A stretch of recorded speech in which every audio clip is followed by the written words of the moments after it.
Salut, c'est JP de Comptoise Radio. Retrouvez-nous ce samedi toute la journée dans votre magasin Auchan à Luxeuil.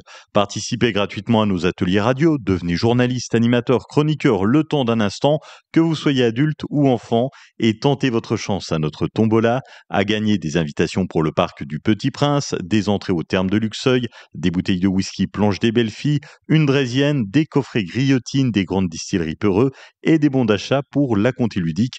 On se retrouve ce samedi toute la journée à Auchan-Luxeuil.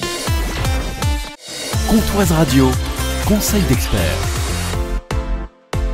Bonjour Jean-François Yo. Bonjour. Vous êtes expert comptable à Agiliance Luxeuil, un statut très populaire mais avec des pièges à éviter, le statut d'auto-entrepreneur. C'est le schéma idéal dans le principe. Facile à créer, souple, sans trop de paperasse, le rêve. Sauf qu'il y a quand même quelques pièges à éviter. Et le premier, c'est d'abord le plafond de chiffre d'affaires. Le plafond de chiffre d'affaires évolue d'une année sur l'autre, et en particulier sur 2025, puisque l'ensemble des activités sont ramenées maintenant à un plafond de 77 700 €. Attention à ne pas déplacer ce plafond, sinon vous devrez passer dans un régime totalement différent avec une comptabilité et puis l'ensemble des formalités liées éventuellement à la TVA.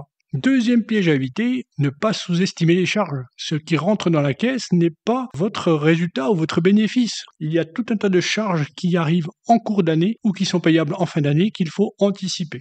Et enfin, troisième piège à éviter, lorsque l'on démarre en auto-entreprise, le risque, c'est de perdre l'exonération qui est liée aux nouvelles zones et notamment la zone France Ruralité qui est perdue si on démarre en auto-entreprise. Une exonération fiscale de 5 ans est valable si on démarre en réel simplifié. Enfin, dernier conseil, ne restez pas seul. Si vous hésitez sur le statut à choisir, consultez un expert comptable. Merci Jean-François Yo, expert comptable à Agiliance Luxeuil.